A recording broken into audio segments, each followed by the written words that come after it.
Hello बच्चों, आज हम फिर से एक और इम्पॉर्टेंट चैप्टर स्टार्ट करने जा रहे हैं क्लास 12th का sexual reproduction in flowering plants. बच्चों, जब हम किसी फ्लावर को देखते हैं तो उसका जो शेप, उसका स्ट्रक्चर, उसका कलर, उसकी स्मेल, ये सब हमें उसकी तरफ अट्रैक्ट करती है। लेकिन ये सारे के सारे एड्स ऑफ सेक्सुअल रिप्रोडक्शन है। मीन्स ये सारे के सारे फ्लावर्स में एडेप्टेशंस हैं ताकि वो सेक्सुअल रिप्रोडक्शन की प्रोसेस को कंप्लीट कर सके। बायोलॉजिस्ट के अकॉर्डिंग फ्लावर्स मॉर्फोलॉजिकल और एम्ब्रियोलॉजिकल मार्वल्स हैं। मीन्स की जो फ्लावर में डिफरेंट स्ट्रक्चर्स का अरेंजमेंट है वो रिप्रोडक्शन की प्रोसेस को और एफिशिएंट बनाने के लिए है, और उनकी जो रिप्रोडक्शन की प्रोसेस है वो भी एक्स्ट्रा ऑर्डिनरी है।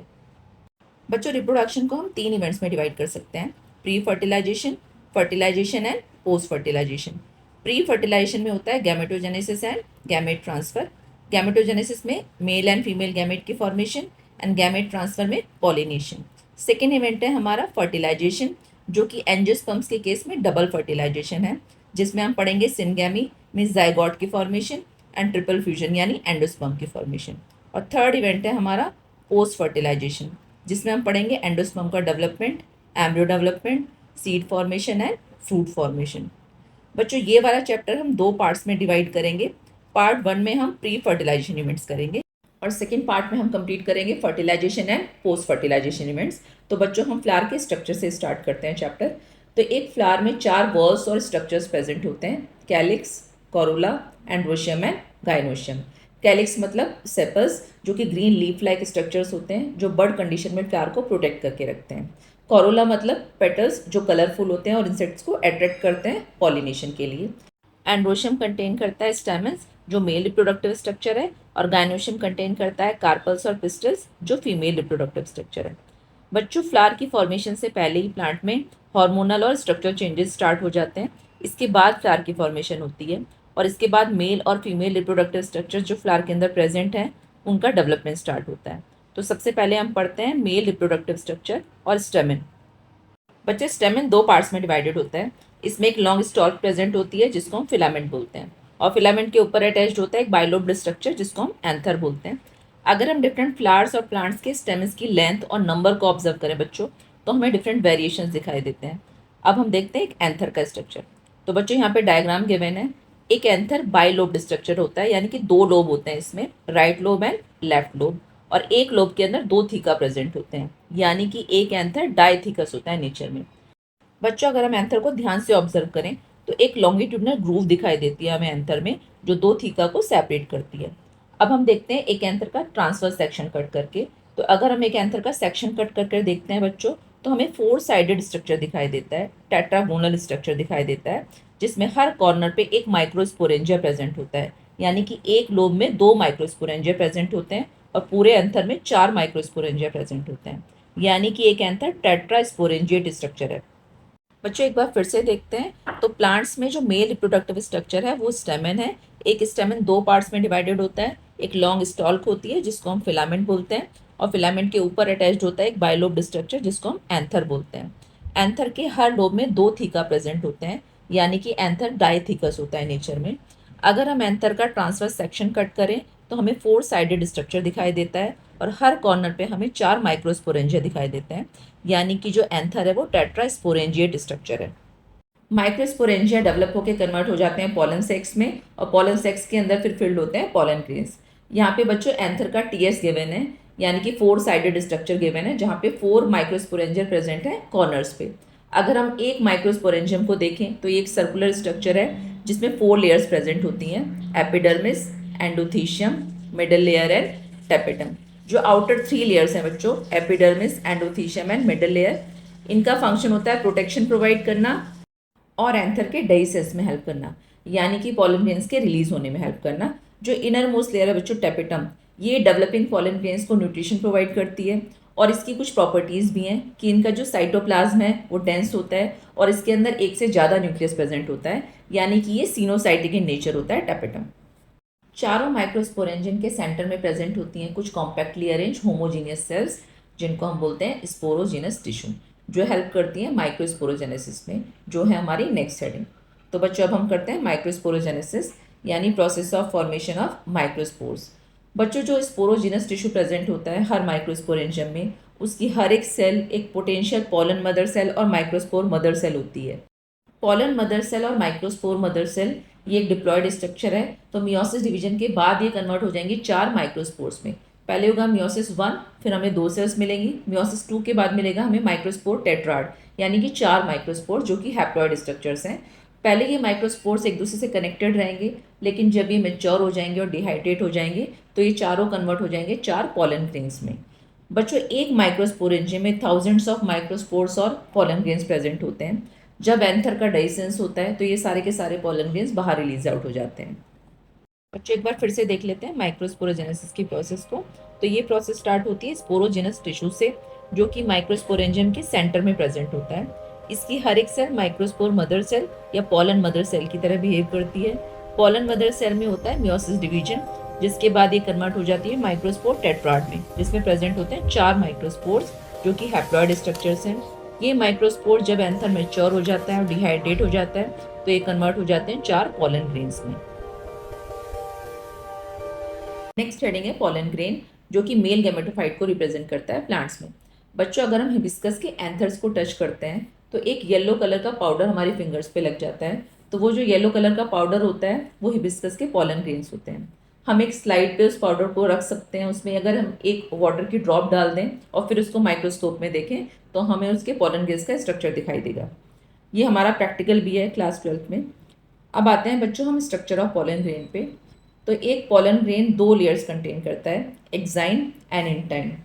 एक्साइन पॉलन ग्रेन्स की आउटरमोस्ट लेयर है जो हार्ड है और बनी होती है स्पोरोपोलेनिन से। बच्चों, sporopollenin most resistant organic material है। मीन्स कि ये high temperature, strong acids, alkali हर चीज़ को बेयर कर सकता है। कोई एंजाइम ऐसा नहीं है जो स्पोरोपोलेनिन को डिग्रेड कर सकता है।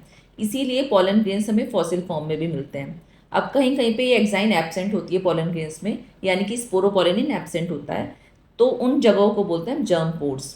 जो जर्म पोर्स से पॉलिनेशन के बाद पॉलन ट्यूब की फॉर्मेशन होती है। जो इनर लेयर होती है पॉलन ग्रेन की उसको हम बोलते हैं इंटाइन, जो कि एक थिन और कंटिन्यूस लेयर है जो बनी होती है सेलुलोज और पैक्टिन से। जब पॉलन ग्रेन मेच्योर हो जाता है तो उसके अंदर 2 सेल्स प्रेजेंट होती हैं, एक वेजिटेटिव सेल और एक जनरेटिव सेल। पहले हम बात करते हैं वेजिटेटिव सेल की। दोनों में से जो लार्जर सेल होती है वो वेजिटेटिव सेल होती है। इसका न्यूक्लियस इरेगुलरली शेप्ड होता है और ये रिजर्व फूड मटेरियल कंटेन करती है। जो स्मॉलर सेल होती है बच्चों वो होती है जनरेटिव सेल। ये वेजिटेटिव सेल के साइटोप्लाज्म में फ्लोट करती रहती है। इसका न्यूक्लियस स्पिंडल शेप्ड होता है और इसका जो साइटोप्लाज्म होता है वो डेंस होता है। बच्चों, 60% जो एंजियोस्पर्म है उनमें 2 सेल स्टेज पे पॉलन ग्रेन प्लांट बॉडी से रिमूव आउट हो जाता है, यानी कि जब पॉलन ग्रेन के अंदर एक वेजिटेटिव सेल और एक जनरेटिव सेल प्रेजेंट होती है। लेकिन 40% एंजियोस्पर्म में क्या होता है, जो जनरेटिव सेल है उसमें दोबारा से माइटोसिस डिवीजन होता है और वो 2 मेल गैमेट में कन्वर्ट हो जाती है, यानी कि इनके पॉलन ग्रेन में प्रेजेंट होते हैं 2 मेल गैमेट और एक वेजिटेटिव सेल। बच्चों, बहुत सारी प्लांट स्पीशीज़ के पॉलन ग्रेन्स पॉलन एलर्जी भी कॉज करते हैं, जो कि बहुत सारी रेस्पिरेटरी डिसऑर्डर्स के लिए रिस्पॉन्सिबल होती हैं बाद में, जैसे कि ब्रोंकाइटिस, एस्थमा। इसका एग्जाम्पल है पार्थेनियम और कैरेट ग्रास। बच्चों, ये इंडिया में वीट के साथ में इम्पोर्ट हुआ था। पॉलन ग्रेन्स न्यूट्रिएंट से भी रिच होते हैं, इसीलिए हम उनको फूड सप्लीमेंट्स की तरह भी यूज़ करते हैं। बहुत सारी वेस्टर्न कंट्रीज़ में हमें पॉलन प्रोडक्ट्स सिरप्स और टैबलेट्स के फॉर्म में भी मिलते हैं। ये माना जाता है कि पॉलन का कंजप्शन एथलीट्स और रेस हॉर्सेस की परफॉर्मेंस को इंक्रीज कर देता है। अब आते हैं बच्चों हम पॉलन वायबिलिटी, मीन्स कि वो टाइम पीरियड जिसमें पॉलन ग्रेन्स कैपेबल होते हैं फर्टिलाइजेशन के लिए। Pollen viability species to species vary करती है। जैसे कि राइस और वीट की जो पॉलन ग्रेन्स की वायबिलिटी है वो सिर्फ 30 मिनट्स की होती है। रोजेसी, लेगुमिनेसी और सोलेनेसी के जो मेंबर्स हैं उनके पॉलन ग्रेन्स महीनों तक वायबल रह सकते हैं। बच्चों, पॉलन ग्रेन्स को हम एक प्रोसेस के थ्रू प्रिजर्व करके रख सकते हैं जिसको हम बोलते हैं क्रायो प्रिजर्वेशन। क्रायो प्रिजर्वेशन में हम लिक्विड नाइट्रोजन यूज़ करते हैं जिसका टेम्परेचर होता है -196 डिग्री सेंटीग्रेड। तो इस टेम्परेचर पे हम पॉलन ग्रेन्स को प्रिजर्व करते हैं, जिनको हम बाद में क्रॉप ब्रीडिंग प्रोग्राम्स में भी यूज़ कर सकते हैं। तो बच्चों, यहाँ पे मेल रिप्रोडक्टिव सिस्टम है वो कंप्लीट हो गया है प्लांट्स का। अब हम आते हैं फीमेल रिप्रोडक्टिव स्ट्रक्चर पे, जो है कार्पल और पिस्टिल। बच्चों, प्लांट्स में फीमेल रिप्रोडक्टिव पार्ट को गाइनोशियम रिप्रेजेंट करता है। अगर गाइनोशियम एक कार्पल से बना होता है तो हम उसको बोलते हैं मोनोकार्पिलरी। अगर एक से ज़्यादा कार्पल्स प्रेजेंट हैं तो हम उसको बोलते हैं मल्टी कार्पिलरी। अगर मल्टी कार्पिलरी में जो कार्पल्स हैं वो फ्यूज्ड हैं तो हम उसको बोलते हैं सिनकार्पस, और अगर वो फ्री हैं तो हम उसको बोलते हैं एपोकार्पस। अब हम देखते हैं बच्चों एक पिस्टिल और कार्पल का स्ट्रक्चर। तो इसमें 3 पार्ट्स होते हैं, स्टिग्मा, स्टाइल एंड ओवरी। जो स्टिग्मा होता है वो पॉलन ग्रेन्स के लिए लैंडिंग प्लेटफॉर्म होता है। इसके बाद जो स्टाइल है वो इलोंगेटेड पार्ट होता है कार्पल का, और इसके जो बेसल पार्ट होता है कार्पल का, उसको हम बोलते हैं ओवरी। ओवरी के अंदर प्रेजेंट होती है ओवेरियन कैविटी, जिसको हम लोक्यूल बोलते हैं, और ओवेरियन कैविटी के अंदर प्रेजेंट होता है प्लेसेंटा, जिसपे ओव्यूल्स अटैच्ड होते हैं। बच्चों यहाँ पे फिर से कार्पल का स्ट्रक्चर गिवन है। एक कार्पल कंटेन करता है stigma, style and ovary. Ovary के अंदर प्रेजेंट होती है ओवेरियन कैविटी, जिसके अंदर प्रेजेंट होता है प्लेसेंटा, और प्लेसेंटा पे अटैच्ड होते हैं ओव्यूल्स। बच्चों नंबर ऑफ ओव्यूल्स वेरी कर सकते हैं, जैसे वीट, पैडी और मैंगो में सिर्फ एक ही ओव्यूल प्रेजेंट होता है, जबकि पपाया, वाटरमेलन और ऑर्किड्स में नंबर ऑफ ओव्यूल्स प्रेजेंट होते हैं। ओव्यूल्स को हम मेगास्पोरेंजिया भी बोलते हैं। तो बच्चों अब हम देखते हैं एक मेगास्पोरेंजिया और ओव्यूल का स्ट्रक्चर। बच्चों ओव्यूल प्लेसेंटा से एक स्टॉल के थ्रू अटैच होता है, जिसको बोलते हैं फ्यूनिकल। फ्यूनिकल और ओव्यूल के बीच का जो रीजन होता है उसको हम बोलते हैं हाइलम, यानी कि हाइलम है junction between ovule and funicle. Ovule की दो आउटर प्रोटेक्टिव लेयर्स होती हैं, जिनको हम बोलते हैं integuments, outer integument and inner integument. जहाँ पे ये इंटेगुमेंट्स एब्सेंट होती हैं उस पोर को बोलते हैं माइक्रोपाइल, यानी कि एक ओव्यूल में ओपनिंग होती है जिसको हम बोलते हैं माइक्रोपाइल, जहाँ पे इंटेगुमेंट्स एब्सेंट होते हैं। माइक्रोपाइल के ऑपोजिट एंड पे चैलेजल एंड प्रेजेंट होता है, जो कि ओव्यूल का बेसल पार्ट होता है। इंटेगुमेंट्स के अंदर कुछ मास ऑफ सेल्स प्रेजेंट होती हैं, जिसको हम बोलते हैं न्यूसेलस, जिसके अंदर रिजर्व फूड मटेरियल प्रेजेंट होता है। और न्यूसेलस के अंदर प्रेजेंट होता है एम्ब्रियोसैक और फीमेल गैमेटोफाइट। बच्चों नेक्स्ट हेडिंग है megasporogenesis, the process of formation of megaspores from megaspore mother cell. बच्चों न्यूसेलस की एक सेल जो माइक्रोपाइलर रीजन में प्रेजेंट होती है ओव्यूल में, वो डिफ्रेंशिएट होकर मेगास्पोर मदर सेल में कन्वर्ट हो जाती है। अब ये जो मेगास्पोर मदर सेल है, जो कि एक डिप्लॉयड स्ट्रक्चर है, इसमें मियोसिस 1 डिवीजन होगा, जिसमें हमें मिलेंगी 2 सेल्स जो कि हैप्लॉइड है। उसके बाद होगा मियोसिस 2, इसके बाद मिलेगा हमें मेगास्पोर टेट्राड, जिसमें 4 हैप्लॉइड मेगास्पोर्स प्रेजेंट होते हैं, जो लीनियर फैशन में अरेंज होते हैं। उसमें से 3 डीजेनरेट हो जाते हैं और एक फंक्शनल रहता है, जो बाद में कन्वर्ट हो जाता है फीमेल गैमेटोफाइट और एम्ब्रियोसेक में। इसीलिए बच्चों एंजियोस्पर्म्स में जो फीमेल गैमेटोफाइट का डेवलपमेंट है उसको मोनोस्पोरिक डेवलपमेंट कहते हैं, क्योंकि एक ही मेगास्पोर फंक्शनल रहता है। अच्छा बच्चों माइक्रोस्पोरोजेनेसिस और मेगास्पोरोजेनेसिस, इन दोनों में ये एक ही डिफरेंस है कि उसमें चारों माइक्रोस्पोर्स फंक्शनल थे और यहाँ पे 3 डीजनरेट हो जाते हैं और एक ही फंक्शन रहता है। बच्चों एनसीईआरटी का डायग्राम है, जिसमें मेगास्पोरोजेनेसिस को बताया गया है कि कैसे एक megaspore mother cell female gametophyte में कन्वर्ट हो जाएगी। तो सबसे पहले मेगास्पोर मदर सेल में मियोसिस 1 डिवीजन होगा और वो कन्वर्ट हो जाएगी मेगास्पोर डायड में। इसके बाद मियोसिस 2 होगा और वो कन्वर्ट हो जाएगी मेगास्पोर टेट्राड में, जिसमें से 3 मेगास्पोर्स डीजनरेट हो जाएंगी और एक फंक्शनल रहेगा। जो फंक्शनल मेगास्पोर है बच्चों, उसमें फिर 3 सिक्वेंशियल माइटोटिक डिवीजन होंगे। वो फ्री न्यूक्लियर होंगे, मीन्स सेल वॉल की फॉर्मेशन नहीं होगी, सिर्फ न्यूक्लियस डिवाइड करेगा और हमें मिलेगा 8 न्यूक्लिएटेड स्ट्रक्चर। अभी जो 8 न्यूक्लियस हैं बच्चों, ये अपने आप को रीअरेंज करेंगे और बनाएंगे एक मेच्योर फीमेल गैमेटोफाइट। बच्चों इन 8 न्यूक्लियस में से जो 6 न्यूक्लियस हैं उनके अराउंड सेल वॉल की फॉर्मेशन हो जाती है, और जो 2 न्यूक्लियस हैं वो सेंटर में चले जाते हैं और सेंट्रल सेल की फॉर्मेशन करते हैं, जिनके अराउंड एक कॉमन सेल वॉल प्रेजेंट होती है। अब हम देखते हैं सारी सेल्स अपने आप को कैसे अरेंज करती हैं। तो इन 7 सेल्स में से 3 सेल्स तो चली जाती हैं माइक्रोपाइलर रीजन में और बनाती हैं एग एपरेटस, जिसमें प्रेजेंट होते हैं 2 सिनर्जिड्स और एक एग सेल। बच्चों जो सिनर्जिड्स होते हैं उनकी एक स्पेशल फीचर होता है कि उनमें एक सेलुलर थिकनिंग प्रेजेंट होती है, जिसको हम बोलते हैं फिलीफॉर्म एपरेटस, जो कि पॉलन ट्यूब को गाइड करते हैं सिनर्जिड्स के अंदर एंटर करने के लिए। अब चैलेजल एंड पे भी 3 सेल्स प्रेजेंट होती हैं, जिनको हम बोलते हैं एंटीपोडल्स, और सेंटर में एक लार्ज सेल प्रेजेंट होती है जिसमें 2 पोलर न्यूक्लियस होते हैं। तो बच्चों ये है एक टिपिकल एम्ब्रियोसेक का स्ट्रक्चर, जो होता है 7 सेल्ड 8 न्यूक्लिएटेड। 80% ऑफ एंजियोस्पर्म्स में ये स्ट्रक्चर प्रेजेंट होता है। अब आते हैं बच्चों हम नेक्स्ट टॉपिक पे, जो है पॉलिनेशन। प्री फर्टिलाइजेशन में हमारे 2 इवेंट्स थे, एक था गैमेटोजेनेसिस और एक था गैमेट ट्रांसफर। गैमेटोजेनेसिस में मेल गैमेट और फीमेल गैमेट की फॉर्मेशन होती है, यानी वो हम कंप्लीट कर चुके हैं। अब हम आते हैं नेक्स्ट पे, जो है गैमेट ट्रांसफर यानी कि पॉलिनेशन। पॉलिनेशन होता है बच्चों पोलन ग्रेन्स का transfer from anther to the stigma of a flower. ये 3 टाइप का होता है, ऑटोगैमी, गिटोनोगैमी एंड जीनोगैमी। बच्चों हमारा सबसे पहला टाइप है ऑटोगैमी, जिसमें पॉलिनेशन सेम फ्लावर में होता है, यानी कि जो फ्लावर है वो बाइसेक्शुअल होना चाहिए। इसके अलावा जो हमारे पोलन ग्रेन्स और स्टिग्मा है वो सेम टाइप पे मेच्योर होने चाहिए, यानी कि जब हमारा पोलन ग्रेन रिलीज हो तभी हमारा स्टिग्मा रिसेप्टिव होना चाहिए उसको रिसीव करने के लिए।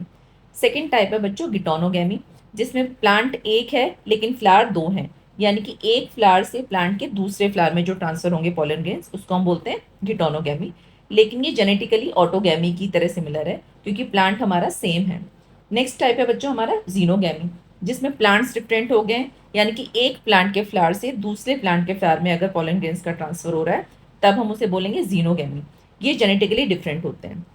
बच्चों हमारी एनसीईआरटी में 3 प्लांट्स के एग्जाम्पल दे रखे हैं, वियोला, ऑक्जेलिस और कॉमेलिना, जिनमें 2 टाइप के फ्लावर्स होते हैं, क्लिस्ट्रोगैमस और चेस्मोगैमस। जो क्लिस्ट्रोगैमस फ्लावर्स होते हैं वो हमेशा क्लोज रहते हैं, तो उनमें हमेशा ऑटोगैमी होती है, और ऐसे फ्लावर्स के लिए हमें किसी पॉलिनेटिंग एजेंट की जरूरत नहीं होती है, यानी कि वो सेल्फ फर्टिलाइजेशन कर लेते हैं। जो चेस्मोगैमस फ्लावर्स हैं बच्चों, वो ओपन होते हैं, तो उनमें सेल्फ पॉलिनेशन भी हो सकता है और क्रॉस पॉलिनेशन भी हो सकता है। बच्चों ऑटोगैमी, गिटोनोगैमी और जीनोगैमी, इनमें से ऑटोगैमी के लिए हमें कोई पॉलिनेटिंग एजेंट की जरूरत नहीं होती क्योंकि उनमें सेल्फ पॉलिनेशन होता है, लेकिन गिटोनोगैमी और जीनोगैमी के लिए हमें पॉलिनेटिंग एजेंट्स की जरूरत होती है। तो पॉलिनेटिंग एजेंट्स को हमने 2 कैटेगरीज में डिवाइड किया है, अबायोटिक एजेंट्स और बायोटिक एजेंट्स। अबायोटिक एजेंट्स में आते हैं हमारे विंड और वाटर। अगर विंड से पॉलिनेशन होता है तो हम उसको बोलते हैं एनिमोफिली, और अगर वाटर से होता है तो उसको बोलते हैं हाइड्रोफिली। बायोटिक एजेंट्स में आते हैं हमारे इंसेक्ट्स, बर्ड्स और बैट्स। अगर इंसेक्ट से पॉलिनेशन होता है तो हम उसको बोलते हैं एंटोमोफिली, बर्ड से बोलते हैं ऑर्निथोफिली, और बैट से बोलते हैं चिरैप्टोरिफिली। बच्चों सबसे पहले हम डिस्कस करते हैं विंड पॉलिनेशन और एनिमोफिली, जो कि एक most common type of pollinating agent है। जो विंड पॉलिनेटेड प्लांट्स होते हैं बच्चों, उनमें कुछ एडेप्टेशंस प्रेजेंट होते हैं। तो जो उनके फ्लावर्स होते हैं वो स्मॉल होते हैं और कोई नेक्टर प्रोड्यूस नहीं करते। उनके जो पॉलन ग्रेन्स होते हैं वो लाइट इन वेट होते हैं, नॉन स्टिकी होते हैं और लार्ज क्वांटिटी में प्रोड्यूस होते हैं। उनके स्टेमन्स बच्चों वेल एक्सपोज्ड होते हैं ताकि पॉलन ग्रेन्स इजीली डिस्पर्स हो जाए विंड में। अब उनका जो स्टिग्मा होता है बच्चों, वो लार्ज और फेदरी होता है ताकि एयर में जो पॉलन ग्रेन्स हैं उनको इजीली ट्रैप कर लें। विंड पॉलिनेशन के 2 एग्जाम्पल हैं, एक तो ये ग्रासेस में होता है और एक ये मेज और कॉर्न में होता है। नेक्स्ट हेडिंग है बच्चों वाटर पॉलिनेशन और हाइड्रोफिली। ये बहुत ही रेयर होता है एंजियोस्पर्मिक प्लांट्स में। सिर्फ 30 जनरा होती है एंजियोस्पर्म्स की जिनमें ये वाटर पॉलिनेशन होता है, और वो मोस्टली मोनोकॉट्स हैं। बाकी ये लोअर प्लांट्स में होता है, जैसे थैलोफाइटा, ब्रायोफाइटा और टेरिडोफाइटा के प्लांट्स में ये देखने को मिलता है। बच्चों अब हम आते हैं इसके एग्जाम्पल पे। तो हमारे 2 प्लांट्स हैं इसमें, एक तो वाटर हाइसिंथ और एक वाटर लिली, जो कि एक्वेटिक प्लांट्स हैं लेकिन इनमें पॉलिनेशन होता है इंसेक्ट्स और विंड के थ्रू। वाटर पॉलिनेशन का दूसरा एग्जाम्पल है बच्चों वेलिस्नेरिया, जिसमें वाटर की सरफेस पे पॉलिनेशन होता है। जो वेलिस्नेरिया का फीमेल फ्लावर होता है वो लॉन्ग स्टॉक के थ्रू वाटर सरफेस पे पहुंचता है, और जो इसके मेल फ्लावर्स होते हैं वो वाटर सरफेस पे ही पॉलन ग्रेन्स को रिलीज करते हैं। फिर वाटर करंट के through pollen grains female flower तक पहुंचते हैं। नेक्स्ट एग्जाम्पल है हमारा सी ग्रासेस, जिसमें जॉस्टेरा का एग्जाम्पल दे रखा है। जॉस्टेरा में पॉलिनेशन होता है वाटर के अंदर। इसके फीमेल फ्लावर्स वाटर में सबमर्ज रहते हैं, और इसके जो पॉलन ग्रेन्स होते हैं बच्चों वो लॉन्ग रिबन लाइक होते हैं। वाटर करंट्स के थ्रू पॉलन ग्रेन्स रिलीज होते हैं और स्टिग्मा पे पहुंचते हैं। तो बच्चों ये था हमारा वाटर पॉलिनेशन। अब हम डिस्कस करते हैं एनिमल पॉलिनेशन और जूफिली। बच्चों majority of flowering plants animals को यूज़ करते हैं एज अ पॉलिनेटिंग एजेंट्स, जिनमें से कॉमन पॉलिनेटर्स हैं हमारे bees, butterfly, beetles, moth, birds, bats. और जो फ्लावर्स होते हैं हमारे जो एनिमल्स से पॉलिनेट होते हैं वो लार्ज होते हैं, कलरफुल होते हैं, बहुत ही स्मेल प्रोड्यूस करते हैं, नेक्टर से रिच होते हैं, ताकि एनिमल्स उनकी तरफ अट्रैक्ट हो सके और उनका पॉलिनेशन कर सके। अब ये जो फ्लावर्स हैं बच्चों, ये भी बदले में कुछ ना कुछ प्रोवाइड करते हैं उन पॉलिनेटर्स को। इनमें से कुछ फ्लावर्स इंसेक्ट्स को एग ले करने के लिए जगह प्रोवाइड करते हैं, और बाकी जो फ्लावर्स हैं वो नेक्टर देते हैं या फिर एडिबल पॉलन ग्रेन्स प्रोवाइड करते हैं पॉलिनेटर्स को। तो जब वो नेक्टर और पॉलन ग्रेन्स को रिसीव करने के लिए आते हैं, कलेक्ट करने के लिए आते हैं फ्लावर पे, तो बदले में वो पॉलिनेशन कर देते हैं। बच्चों पॉलिनेटर और फ्लावर का जो रिलेशनशिप होता है ये एक सिम्बायोटिक एसोसिएशन होता है, यानी कि दोनों एक दूसरे को फ़ायदा पहुंचाते हैं, इसीलिए दोनों का को इवोल्यूशन होता है। यानी कि जैसे जैसे पॉलिनेटर का स्ट्रक्चर चेंज होता है इवोल्यूशन में, ऐसे ही फ्लावर का स्ट्रक्चर भी चेंज होता है, ताकि ये दोनों एक दूसरे को बेनिफिट पहुंचा सके। को इवोल्यूशन का सबसे अच्छा एग्जाम्पल है बच्चों फिग और वेस्प का एसोसिएशन। जो फीमेल इंसेक्ट है जब वो एग ले करता है फिग के इन्फ्लोरेसेंस और फ्रूट में, तो उसकी बॉडी से पॉलन ग्रेन्स स्टिक हो जाते हैं और पॉलिनेशन हो जाता है। बदले में जो फिग है उसके लार्वा को नरिशमेंट प्रोवाइड करता है सीड्स की फॉर्म में। बच्चों हमारा नेक्स्ट टॉपिक है आउटब्रीडिंग डिवाइसेस। तो बच्चों self pollination inbreeding depression cause करता है, जिसकी वजह से हमारा नेचर सेल्फ पॉलिनेशन को डिस्करेज करता है और क्रॉस पॉलिनेशन को एंकरेज करता है। हमारे फ्लावरिंग प्लांट्स में इसके लिए बहुत सारे डिवाइसेस होते हैं, जिसकी वजह से उनमें सिर्फ क्रॉस पॉलिनेशन होता है। तो इसमें सबसे पहला डिवाइस है हमारा डाइकोगेमी, जिसमें या तो हमारा एंथर पहले मेच्योर होता है या फिर हमारा स्टिग्मा पहले मेच्योर होता है, यानी कि दोनों का जो मेच्योरिटी टाइम है वो डिफरेंट होता है। सेकेंड डिवाइस है बच्चों हमारा हर्कोगेमी, जिसमें स्टिग्मा और एंथर के बीच में डिस्टेंस ज़्यादा होता है, यानी कि उनकी जो पोजीशन होती है वो ऐसी होती है कि वो बाइसेक्सुअल होके भी उनमें सेल्फ पॉलिनेशन ना हो। थर्ड है हमारा सेल्फ इनकम्पैटिबिलिटी, जो कि एक जेनेटिक मैकेनिज्म है। अगर कोई पॉलन ग्रेन स्टिग्मा पे आके स्टिक हो भी जाता है तो जेनेटिक रीजंस की वजह से पॉलन ट्यूब की फॉर्मेशन नहीं होती है और सेल्फ फर्टिलाइजेशन नहीं होती। और हमारा लास्ट डिवाइस है बच्चों यूनिसेक्सुअल फ्लावर्स, जो ऑटोगैमी को प्रिवेंट करते हैं। इसका एक एग्जाम्पल है हमारा कैस्टर, जिसमें मेल और फीमेल फ्लावर्स सेम प्लांट पे प्रेजेंट होते हैं, तो इसमें ऑटोगैमी नहीं होती है लेकिन गिटोनोगैमी हो सकती है। और नेक्स्ट एग्जाम्पल है हमारा पपाया और डेट पाम का, जिसमें हमारे मेल प्लांट और फीमेल प्लांट अलग अलग होते हैं, यानी कि एक प्लांट पे हमारे मेल फ्लावर्स होते हैं और दूसरे प्लांट पे हमारे फीमेल फ्लावर्स होते हैं, जो दोनों को प्रिवेंट करता है, ऑटोगैमी को और गिटोनोगैमी को भी। ये जीनोगैमी को फेवर करता है, यानी कि क्रॉस फर्टिलाइजेशन को। बच्चों अब हमारे प्री फर्टिलाइजेशन इवेंट्स कंप्लीट हो गए हैं। गैमेटोजेनेसिस हमने कंप्लीट कर लिया है और पॉलिनेशन भी हमने कंप्लीट कर लिया है। अब हम इन टॉपिक से रिलेटेड कुछ PYQs कर लेते हैं, यानी कि जो क्वेश्चंस आ चुके हैं पहले बोर्ड में उनकी प्रैक्टिस कर लेते हैं। सबसे पहला क्वेश्चन है हमारा, describe the structure of typical 7 sailed 8 nucleated embryo sac. तो ये हम कर चुके हैं। इसमें हमें पूरे एम्ब्रियोसेक का स्ट्रक्चर बताना है। एक साइड हमारा क्या है, एग एपरेटस है, जो कंसिस्ट होता है 2 सिनर्जिड से और एक एग सेल से। और चैलेजल एंड पे हमारे प्रेजेंट होते हैं 3 सेल्स, जिनको बोलते हैं एंटीपोडल सेल्स। और सेंटर में हमारी एक लार्ज सेल प्रेजेंट होती है जो 2 पोलर न्यूक्लियाई कंटेन करती है। सेकेंड हमारा क्वेश्चन है बच्चों, why is the tapetum in the anther wall extremely important. तो बच्चों टैपेटम एंथर की इनर मोस्ट लेयर होती है, जो कि न्यूट्रिटिव होती है फंक्शन में। इसका साइटोप्लाज्म डेंस होता है और इसमें एक से ज़्यादा न्यूक्लियस प्रेजेंट होते हैं, यानी कि ये सिनोसाइटिक होती है नेचर में। अब आते हैं हम अपने नेक्स्ट क्वेश्चन पे। थर्ड क्वेश्चन है बच्चों हमारा, flowering plants have developed many devices to avoid inbreeding depression. Explain one hereditary and one physiological device which helps plants to achieve this target. तो बच्चों इस क्वेश्चन में हमसे एक हेरिडिटरी डिवाइस पूछा है और एक फिजियोलॉजिकल डिवाइस पूछा है जो इनब्रीडिंग डिप्रेशन को प्रिवेंट करता है। तो हेरिडिटरी डिवाइस में हमारा एक ही डिवाइस है, सेल्फ इनकम्पैटिबिलिटी। मीन्स कि अगर पॉलन ग्रेन्स हमारे स्टिग्मा पे आके स्टिक हो भी जाते हैं तो पॉलन ट्यूब की फॉर्मेशन नहीं होगी। फिजियोलॉजिकल डिवाइस में हमारा डाइकोगैमी है, जिसमें या तो हमारा एंथर पहले मैच्योर हो जाता है जिसको हम बोलते हैं प्रोटेंट्री, या फिर हमारा स्टिग्मा पहले मैच्योर हो जाता है जिसको हम बोलते हैं प्रोटोकाइनी। फोर्थ क्वेश्चन है बच्चों हमारा, explain the devices the flowering plants have developed to prevent the following types of pollination. इसमें हमारा फर्स्ट पार्ट है, prevents both autogamy and geitonogamy, यानी ऑटोगैमी और गिटोनोगैमी को प्रिवेंट करने के लिए कौन सा डिवाइस है। तो बच्चों इसमें हमारे मेल प्लांट और फीमेल प्लांट अलग अलग होने चाहिए, जैसा कि पपाया और डेट पाम में होता है, जिसमें हमारा एक प्लांट में फीमेल फ्लावर्स होते हैं और एक प्लांट में मेल फ्लावर्स होते हैं, जो सिर्फ जीनोगैमी को फेवर करता है और जिसमें ऑटोगैमी और गिटोनोगैमी हो ही नहीं सकती। इसका सेकेंड पार्ट है हमारा, प्रिवेंट्स ऑटोगैमी बट नॉट गिटोनोगैमी, यानी कि सेम फ्लावर में बाइसेक्सुअल फ्लावर्स नहीं होने चाहिए, यूनिसेक्सुअल फ्लावर्स होने चाहिए। जिसका एग्जाम्पल है हमारा कैस्टर, यानी कि एक प्लांट में हमारे दोनों यूनिसेक्सुअल फ्लावर्स होने चाहिए, मेल फ्लावर और फीमेल फ्लावर। तो हम ऑटोगैमी को प्रिवेंट कर सकते हैं, लेकिन इस केस में गिटोनोगैमी हो सकती है। नेक्स्ट क्वेश्चन है हमारा, describe in sequence the process of megasporogenesis in angiosperms. तो बच्चों मेगास्पोरोजेनेसिस और माइक्रोस्पोरोजेनेसिस दोनों ही बोर्ड के पॉइंट ऑफ व्यू से बहुत ही इंपॉर्टेंट टॉपिक्स हैं। दोनों ही 5 मार्कर क्वेश्चंस में आते हैं। तो 5 मार्कर क्वेश्चन है, यानी हमें 10 पॉइंट्स में आंसर करना है। तो सबसे पहले तो हम डेफिनेशन दे देंगे मेगास्पोरोजेनेसिस की, फिर हम न्यूसेलस से स्टार्ट करेंगे कि माइक्रोपाइलर साइड में न्यूसेलस सेल कन्वर्ट हो जाती है मेगास्पोर मदर सेल में। फिर मेगास्पोर मदर सेल में मियोसिस 1 होगा और 2 सेल्स बनेंगी, फिर मियोसिस 2 होगा और 4 सेल्स बनेंगी, यानी टेट्राड ऑफ मेगास्पोर्स, जो कि लीनियर फैशन में अरेंज होंगी। इनमें से 3 डीजेनरेट हो जाएंगी और एक फंक्शनल रहेगी। तो जो फंक्शनल मेगास्पोर है फिर उसमें माइटोसिस डिवीजन होंगे और वो कन्वर्ट हो जाएगी 7 सेल्ड 8 न्यूक्लिएटेड एम्ब्रियोसेक में। बच्चों इस क्वेश्चन का आंसर हम फ्लो चार्ट की फॉर्म में भी दे सकते हैं, लेकिन ये 5 मार्कर क्वेश्चन है तो हमें कम से कम 10 पॉइंट्स देने हैं एग्जामिनर को, जिसमें वो हमें मार्क्स दे सके। तो हमें ये भी मेंशन करना है यहाँ पे कि मेगास्पोर मदर सेल डिप्लॉयड होती है, मेगास्पोर्स हैप्लॉयड होते हैं। मीन्स कि हम एग्जामिनर को 10 पॉइंट्स देने हैं कम से कम, जिसमें वो हमें मार्क्स दे सके। नेक्स्ट क्वेश्चन है बच्चों, draw a diagrammatic sectional view of mature anatropous ovule. तो बच्चों यहाँ पे हमें ओव्यूल का स्ट्रक्चर ड्रॉ करना है, लेकिन जो लेबलिंग है हमारी वो प्रॉपर होनी चाहिए, क्योंकि एग्जाम में लेबलिंग के ही मार्क्स मिलते हैं। बच्चों हमारा नेक्स्ट क्वेश्चन है, how do the following plants achieve pollination successfully. तो ये हम कर चुके हैं। वाटर लिली, वाटर लिली हमारा एक्वेटिक प्लांट है, लेकिन इसमें पॉलिनेशन होता है विंड और इंसेक्ट्स के थ्रू। नेक्स्ट हमारा प्लांट है वेलिसनेरिया। तो वेलिसनेरिया में जो पॉलिनेशन है बच्चों वो सरफेस पे होता है वाटर की। जो फीमेल फ्लावर्स हैं वो स्टॉल के थ्रू पहुंचते हैं वाटर सरफेस पे, और जो पॉलन ग्रेन्स हैं वो भी रिलीज होते हैं वाटर सरफेस पे। फिर वाटर करंट के थ्रू पॉलन ग्रेन्स पहुंचते हैं फीमेल फ्लावर पे और पॉलिनेशन होता है।